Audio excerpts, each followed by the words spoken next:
Detroit. Our final speaker flips an old adage with words speak louder than actions. We have Jacquelyn Townsend.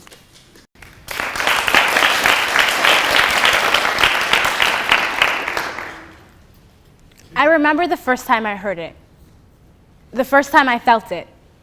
It was like an electric shock being sent throughout my body.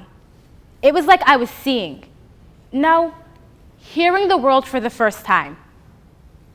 The words are still vibrating in my head to this day. Your mother must not have loved you. Your mother must not have loved you? I was only 8. 8? The age I was when I realized that every word that is spoken has power and cannot be unheard nor unsaid, something we tend to take for granted. Jodi Picoult once said, "Words are like eggs dropped from great heights. You can no more call them back than ignore the mess they leave once they fall." From that day on, I began to notice the influence words had, not only on me, but on the world around us. How one sentence, if said right, can lead a nation, inspire a generation, and change the world as we know it. Words are the most powerful weapons known to man. No army nor nation can withstand their might. But the greater the power, the greater the potential for abuse. This is why we must be careful with the things we say to others. Because although they might just be words that pass through our mouths for only a moment, becoming distant memories, never again to cross our minds, we will never know the long-lasting effects they'll have on the people we say them to. Words have the power to both enlighten and destroy, to bring joy and to bring hate. They can be both gentle and upsetting, both loving yet blunt, comforting and demanding. Philip K. Dick once wrote, "There exists for everyone a sentence, a series of words that has the power to destroy you. Another sentence exists, another series of words that could heal you. If you're lucky, you'll get the second, but you can be certain of getting the first." I think too often we are too loose with our words. We misuse and abuse the power that they possess. We say things like, "He's such an idiot. Oh, she's so ugly. They're too stupid to understand. I hate you." We say and hear these words all the time, everywhere we go. And often, we take the repercussions for the things we say to others too lightly. And because of that, we fall victims of our own and others' pride, greed, anger, and envy. So the next time you tell your friend that you don't care what they have to say, whether you're joking or not, think twice. Because there's always a chance that what you say will stay with them for the rest of their lives. We place ourselves and others in danger when we do not think before we speak. We must always be cautious of how and when we say things to people, not just because we don't know how they'll take it, but also because we know how we would like to be spoken to. Yet we tend to speak to others as if they are less than us, then feel offended when they respond in the same manner with which we spoke to them. As children, we were told, "Do unto others as you would want done unto you," a request that's as old as the biblical text. But somewhere between playing with Play-Doh and gradually becoming adults, we lost sight of this. In December 2012, a 12-year-old boy committed suicide in Kentucky after being constantly harassed and bullied by his classmates for being a cheerleader. A 12-year-old boy took his own life. And for some reason, our children are still told that sticks and stones may break their bones, but words will never hurt them. Well, I know no greater pain than that of a cut from a sharp tongue. If you've ever been told that you'll never amount to anything, or heard the words, "Just shut up, no one cares what you have to say." Or my personal favorite, "If your parents didn't love you, how can you expect anyone else to?" Then you know exactly how much pain, how much heartache, how much hurt words have the ability to inflict. I, like so many, have become a casualty to others' harsh words. I carry with me every day the awful things that were said to me as a child to remind me that I must be careful not to cause anyone else that same feeling of shame and worthlessness when speaking to them. We must stop tearing one another down with words and start boosting each other up. We must stop using words as a means of destruction and start using them as a means of healing. And most importantly, we must stop speaking before we think. Yeah, I know that last one sounds a little crazy, but we have to start thinking before we open our mouths.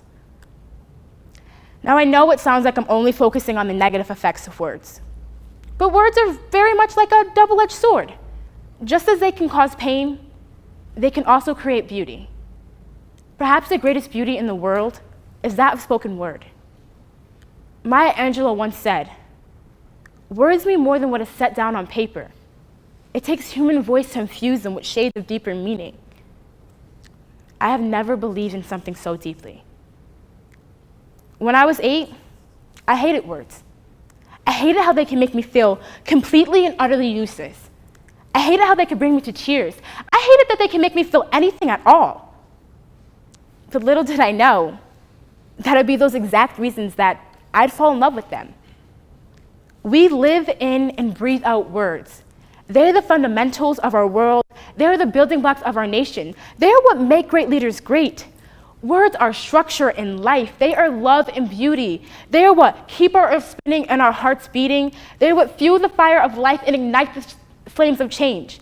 Without words, there is nothing. We have nothing. When you think of all our great leaders like President Franklin D. Roosevelt, Dr. Martin Luther King Jr., President John F. Kennedy, and countless of others, what is the one thing that almost all of them have in common? It's their way with words, how they use them to make us believe in practically anything, how they give us the courage and the strength to face our biggest fears, how they fill our hearts with hope and our minds with knowledge. This is why I believe a person who is good with words is truly the master of his own fate. I mean, think about it. The word fear in itself has the ability to strike a panic inside of us. The word love can create a sense of calming in our hearts. The word hate can bring a burning passion to our souls. And when these words are used at the right time, by the right person, their effects are remarkable. We end up with the next. We have nothing to fear but fear itself. The next, ask not what your country can do for you, but what you can do for your country. The next, I have a dream. The next, earth-shattering, nation-leading, world-changing speech. Yet, many people believe that actions speak louder than words. Well, I beg to differ. You see, I'm adopted, something no child should be made to feel ashamed of. Unfortunately, that wasn't the case for me. Throughout my childhood, I was constantly made fun of for this. I was told that no one would ever love me, that no one could ever love me. And when you're told something like that enough times, you begin to believe it. You begin to believe, maybe they're right. Maybe there is something wrong with me. Maybe I am unlovable. As Vladimir Lenin once said, a lie told often enough becomes the truth. I'd like to stand before you today and say, I no longer feel that same sense of shame and uncertainty, that despite all the awful things that were said to me as a child, I was able to move past it. Unfortunately, I haven't.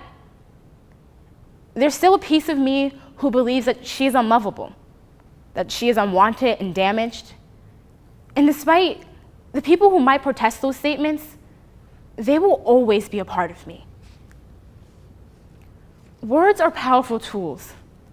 Once spoken, there is no taking them back. We must face their consequences, both the good and the bad. We were all taught that if we have nothing nice to say, not to say anything at all. We are given all this power with words, so why waste it on something negative when we can say something inspiring, motivating, life-changing? Franny Billingsley once said, if you say a word, it leaps out and becomes the truth. I love you. I believe it. I believe that I am lovable. How can something so fragile as a word build a whole world? We know the answer. We hear it in every promise and in every vow. We feel it in every breath and in every heartbeat. We see it in every one and in every day. Words are power, and they without a doubt speak louder